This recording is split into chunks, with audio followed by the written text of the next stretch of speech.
every edge there is a factor. Now I generalized a little more. Consider this graph. I have 4 nodes x1, x2, x3 and x4, and they are connected by this red. So this red thing is the actual graph. And what I find is that I identify cliques in this graph. Cliques meaning completely connected graph. So every node is connected to every other node. So x3, x2 and x4 form a clique. All of them are connected to each other. So this blue clique is x3, x4. And it's a maximal clique in the sense that all its subsets are also cliques. It's kind of a maximal clique. You don't look at small, you can still form larger cliques. You cannot form larger cliques involving them. And then this green thing is also a clique. x1, x3, x2 is also a clique. Okay, x1. Similarly, x1, x3, x2 is also a clique. Right. So I now instead of assigning a factor function to every edge, or rather every pair of nodes, I assign a factor function to every clique. So this I call as say psi c. So there will be one, let's say this is psi 1 and this is psi 2. So psi 1 would be a function of x2, x3, x4, and similarly its scope would be x2, x3, x4, and x2 psi 2 rather, psi 2's scope will be x1 and x2. Okay. So you have one factor function for every maximal clique.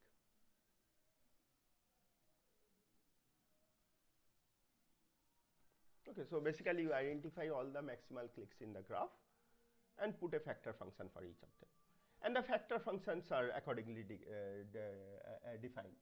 So you consider all possible values of x2, x3, x4, and for each possible combination of values you have a value of the factor function.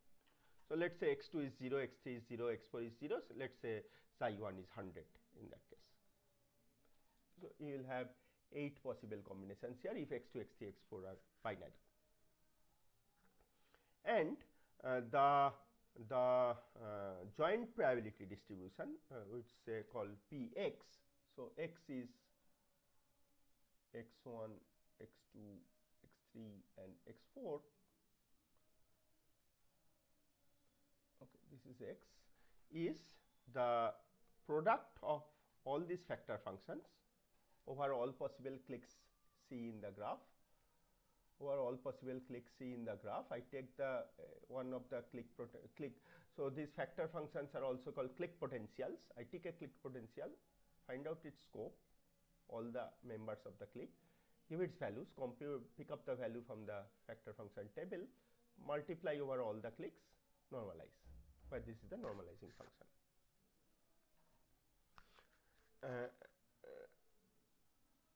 Okay, so same as before, but a slight generalization. Instead of assigning a factor function to every edge, which is basically a small clique consisting only a pair of nodes, I assign a factor function to a clique which may be a larger set of not just 2, it may be a larger set of nodes where everybody is connected to each other. It's a clique. This is the more general form of the undirected graphical model, and this is sometimes I mean not sometimes, this is always called the Markov random field or MRF. It's called the Markov random field or MRF. It's one of the most popular undirected graphical model. So what I have done so far is I have defined the representation in terms of a graph and cliques and in terms of the factor functions or the clique potentials. And I have defined the joint probability to be product of these clique potentials with a normalizing partition function. So, just like in the directed graphical models, we studied what are the conditional independences, what are the deseparations, what are the influences direct and indirect. We will do a same study here, and it turns out that so what we did in a directed model, we kind of looked at conditional independences like this. This is directed graphical models. Conditional independences.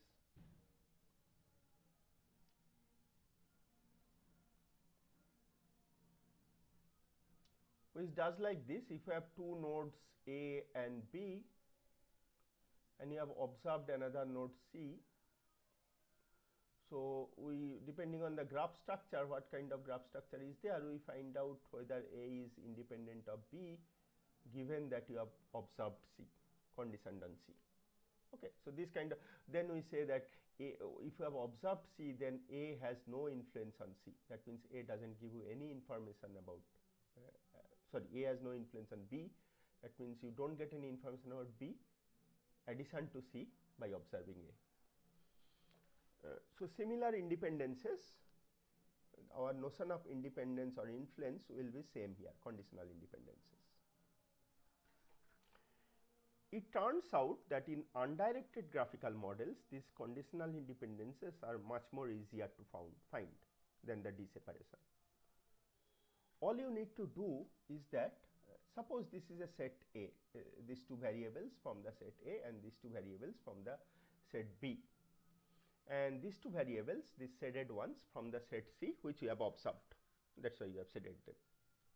Now we see that if you take any node in the set A and try to connect it to any node in set B, in the path there will be, you will be crossing, in the path there will always be a waypoint which is a member of C. So you have, so if you want to go from A to B, you have to always pass through C. There is no other way.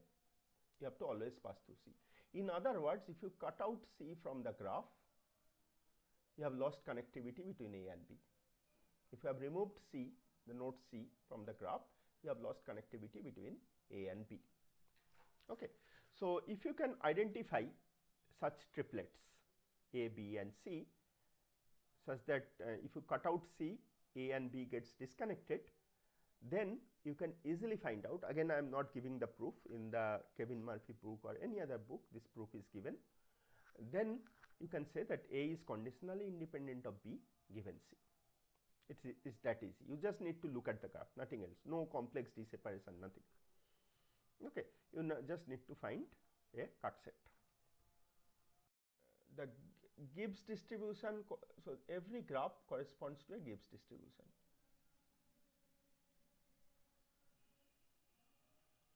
Basically a distribution which agrees or consistent with the factorization represented by the graph, with the factorization represented by the graph of this exponential, this kind of thing. So define them. So in summary, let us quickly summarize. So in directed graph, the factorization was over conditional probabilities x given its parents. In the undirected graphs, it's over clicks, not between x and parents, but between clicks. But both have, you see, a product of factors. So I can sort of generalize it Px as a product over all factors and a factor function Fs over the scope of the factor Xs. So this concept is now generalized to something called a factor graph, where you have nodes, one particular type of nodes for the random variables x1, x2, x3, and also we have a square node represented by these red boxes here for the factors. So if there are 4 factors in the joint probability FA, FB, FC, FD, I have 4 red boxes. And now you have, it's kind of a bipartite graph which relates which are the variables which belong to which factors. So x1, x2 is the scope of factor A. So these two are connected. x1, x2 are the scope also of factor B. These two are connected. And x2, x3 are connected to FC. Only x3 is connected to FD. So this is my, so this factor graph is equivalent to this factorization of the joint distribution. So you have explicit nodes for factors. Note that this is a general form. Both the undirected and the directed graphical models can be represented as factor graphs. These are the most general form, but maybe little bit counterintuitive because it has two kinds of nodes.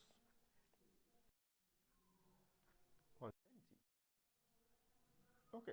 And in factor graphs also you can similarly express conditional independences. If two nodes are neighbor, we call two nodes as neighbor if they share a common factor. Okay, so there is no edge for neighbors anymore. If they share a common factor, they are a neighbor. A path is a sequence of neighboring nodes. You keep on connecting neighbors so that you get some kind of reachability. And the conditional independence are like this. If x is conditionally independent of y given b, if every path between x and y contains some node in V. Okay, if every path between x and y contains some node in V, then x is independent of y given V. Something like an undirected graphical model. So here also the Markov blanket is basically the neighbors of x. Markov blanket for a particular node. The deseparation or conditional independence is a general case, and Markov blanket is only for a single node. It's just the neighbors. So it's similar to undirected graphical model, but the definition of neighbors and paths are defined using neighbors, and neighbors are defined if they share a common factor. Okay, so you can prove them. I am not proving them. You can very easily prove them by looking at the definitions. So with this we stop today. In the next class we will move into inference. So far we have studied only representations and independences and influences, the semantics and the syntax. Next class we will move into inference or finding computing probability.